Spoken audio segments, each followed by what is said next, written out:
Great leaders call us to do great things. And those are usually hard things. It's hard to be in the presence of a great leader and not be stretched or challenged or reshaped. Some who follow a great leader will end up becoming great leaders themselves, but they will have to pay a price. Greatness does not come cheap.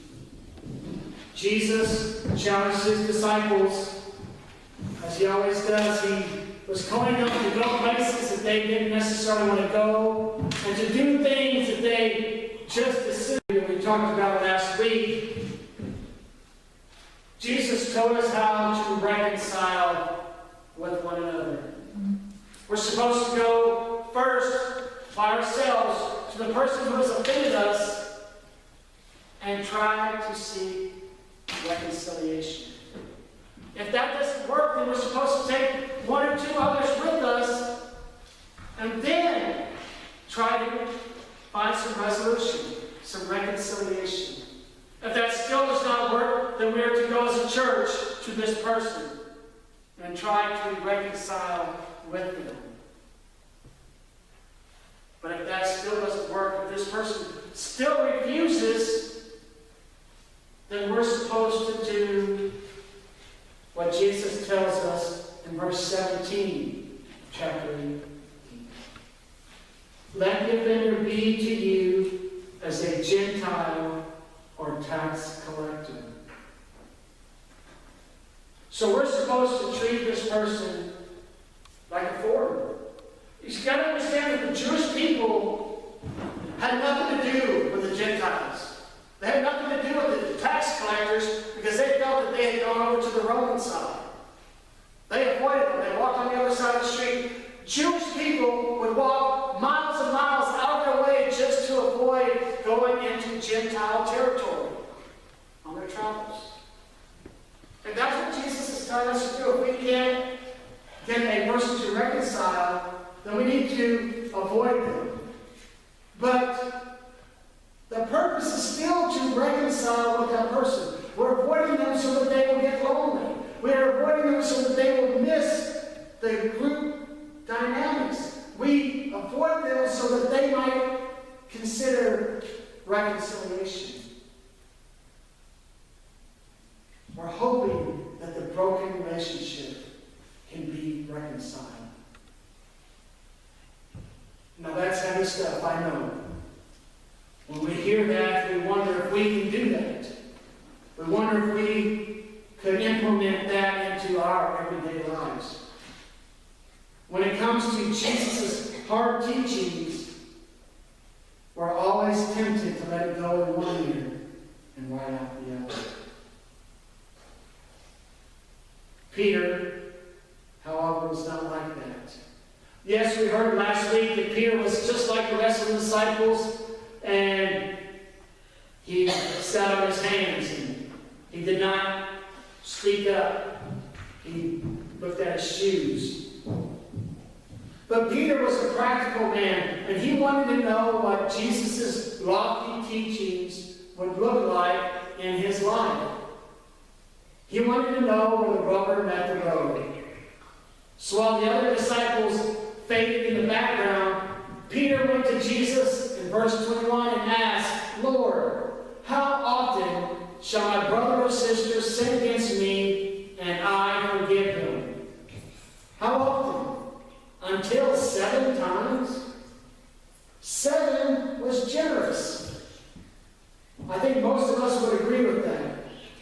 How many times do you think we should forgive someone who offends us?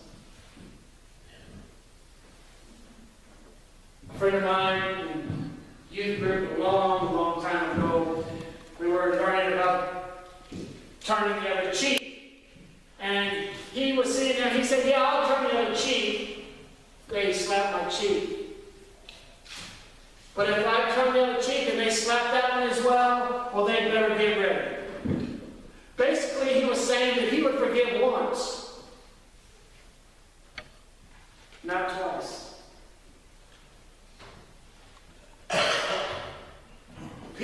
say, should I forgive once?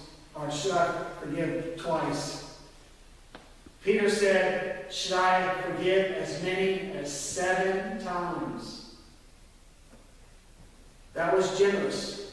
But understand that the rabbinical standard, the standard for Jewish people at that time, was to forgive 3 times. If you were a Jew and somebody offended you, you forgave them, and then you forgave them, and you forgave them a 3rd time, and after that, all bets were off. But Peter knew that he couldn't ask to be forgiven 3 times. Peter had been around Jesus long enough to know that Jesus expected more out of his disciples. But he wasn't sure exactly how much Jesus expected from him. So Peter took notice and he doubled it.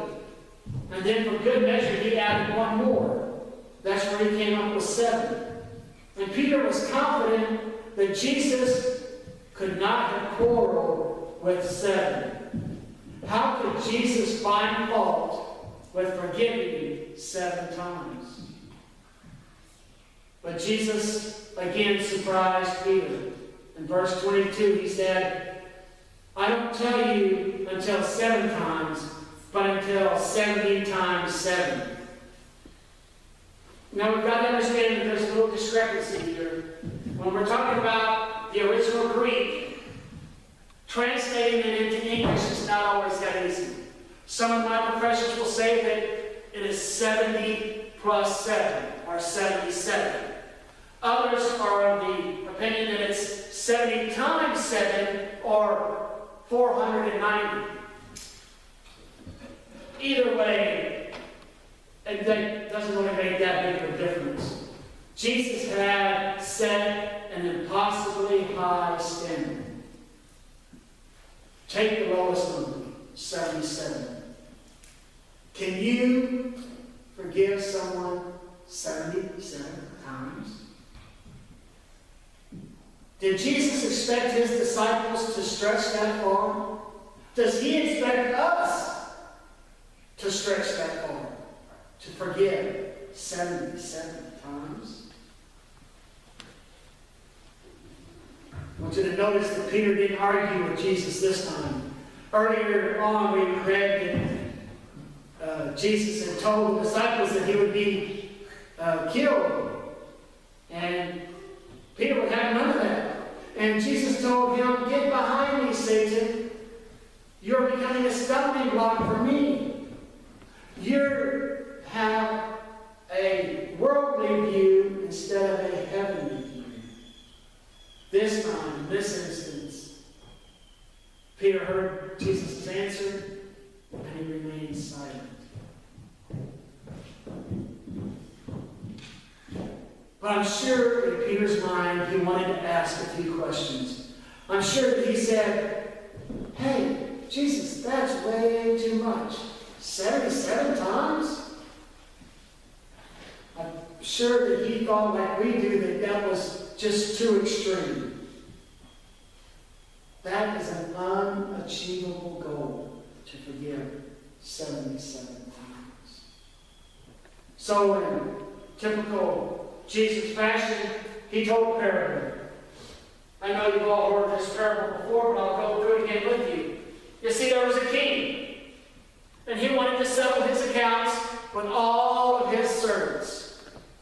And this servant comes in, and he owes 10,000 talents. Now, I'm not talking about talents like singing and dancing. I'm talking talents about money. 10,000 talents is equal today probably millions of dollars, maybe billions of dollars. It was a lot of money that this servant owed. The king says, sell him. Sell his wife, sell his kids, sell everything he's got so he can pay back the loan.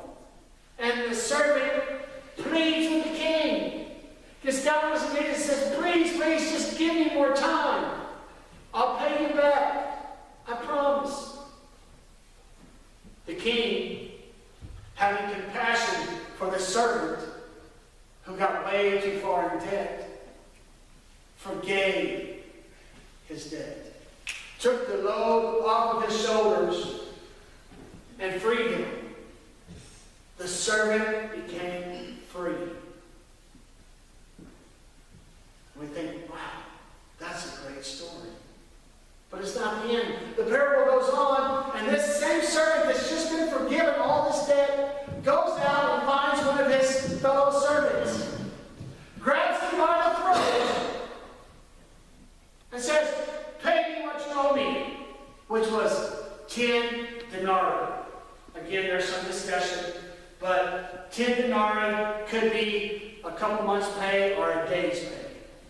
In comparison to what the first one owed, the second one didn't owe much. And he too got down on his knees and pleaded with the other servant and said, "Please, just give me more time and I'll pay you back." And he probably could have. Over some time, given some time, he probably could have paid back that debt. Unlike the first servant, who could have never paid his debt. But the first servant wouldn't give him any more time. He says no, and he handed him off to be thrown in jail. But as we all know, we've got to watch what we say and what we do, because others are watching us. And other servants saw his behavior, and they went to the king, and they said, "King, you're not going to believe what he did to his fellow servant." And then the king calls the servant back to him again. Now, I remember in junior high school that I had gotten in trouble, and I had to go to the principal's office. And I was in the office, and we got to talking, and he was telling me all about what this and that, and then he let me go.